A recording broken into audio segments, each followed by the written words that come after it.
I think the reason I'm so drawn to Fairycore is because I find it to be this perfect mix between goblin core and cottagecore with an added extra bit of whimsy to it that is just really fun. I've had requests from you guys to make a video on this. I've had projects I wanted to do for it for a while.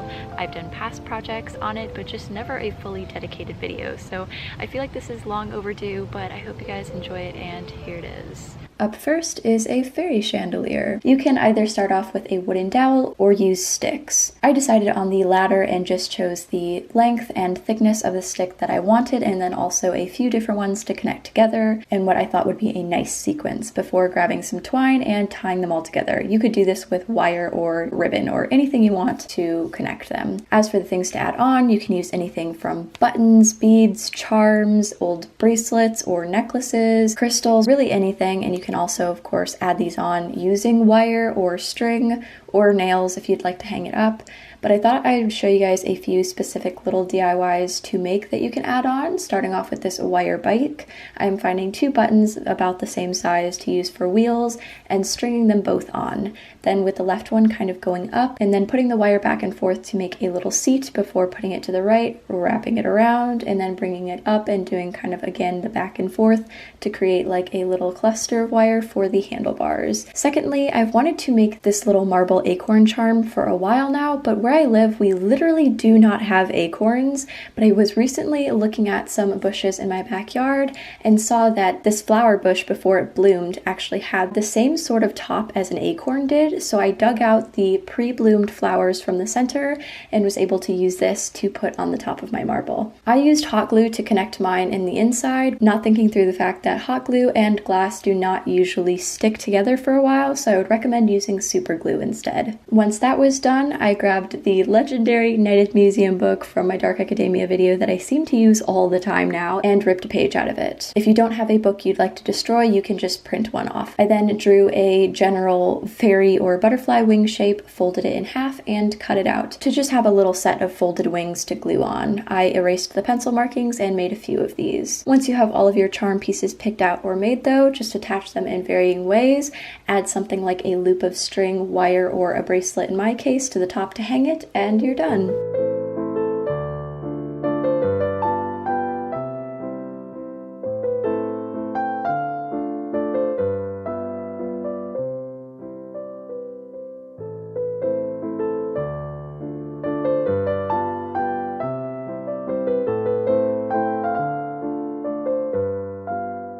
Wings. I'm going to show you 2 ways to make these. The first you'll need cellophane, wire, and hot glue for, and the second you'll need more sticks and plant type materials. For both, I find it easiest to start off by drawing the shape of wing as well as the size on a piece of cardboard. I'm sketching mine out on a box just so that I can follow the outline. For the first pair, I'm taking my wire, I'm using 18 gauge, but if you're making larger wings than this, I would definitely recommend a thicker wire and forming it around the shape that I want. I'm making 2 of these and just twisting the ends together to keep them all in one piece. To add the cellophane on top, I'm laying out a sheet of it, gluing down some key points around the edges of the wire, and then making a little swirl in the middle to then fold over the cellophane and connect the 2. You could make more of these vein-esque parts of the wings with wire, but I thought the clear looked kind of fun. Make sure your glue gun is on a cool setting or after just being plugged in so that you don't fully melt the plastic when doing this.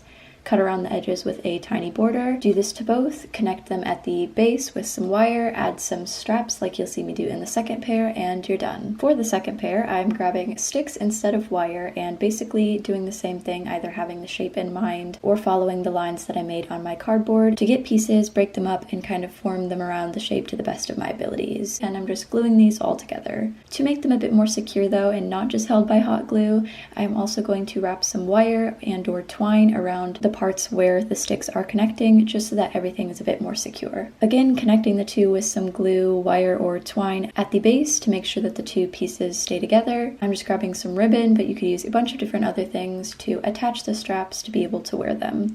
I'm mainly going to be using mine as decor pieces. I even added some to the fairy chandeliers I made earlier, but whatever you're using them for, that is the base idea.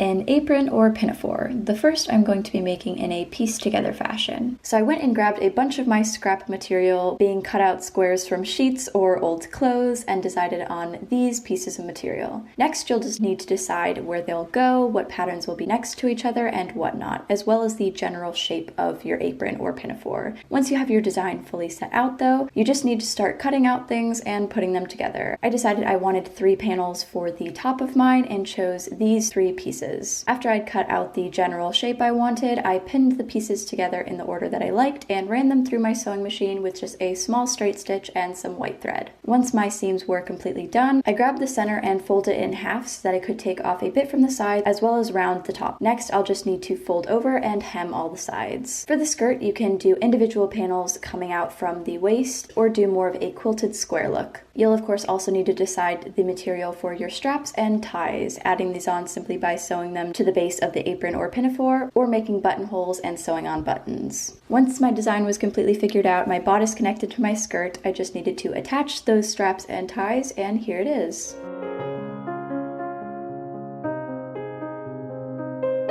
For a pinafore, you'll follow the same exact directions, just make sure that the bottom part wraps all the way around your waist to sew up the back and tie up fully to the top so that it is a complete skirt, but for the bodice and straps, everything is exactly the same. I did my pinafore in all one color without any patterns so that there was some contrast, but I think they both turned out so well, so here they are.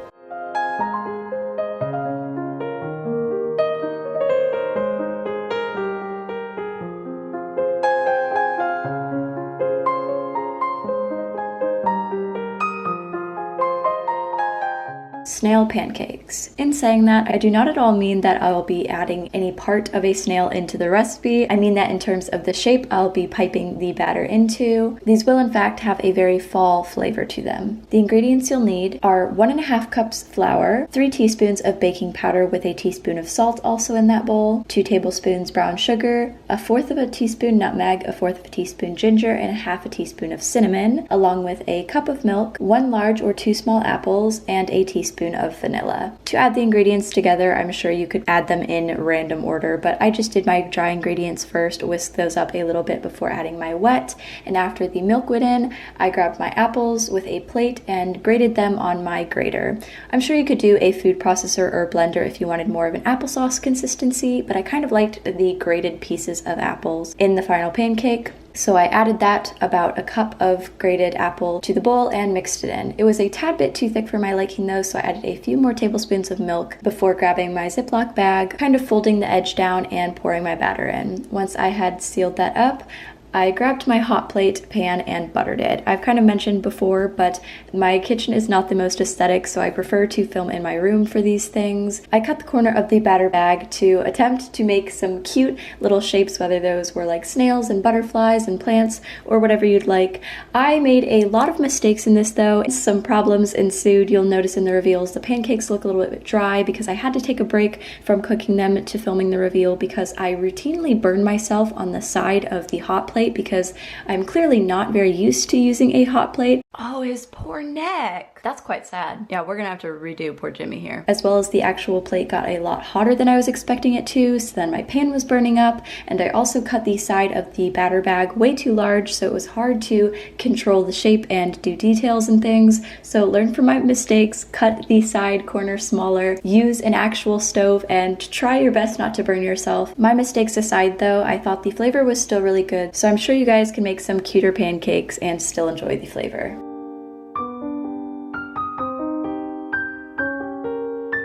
Again, I hope you guys enjoyed those projects. I had a good time making them and think they all turned out pretty good. Despite the pancake disaster, I still think it all went pretty well. There are a bunch of behind the scenes and just extra content in between uploads on the official Instagram for this channel if you're interested in that. But most importantly, I just hope you all have an amazing rest of your week, and I'll see you in the next one.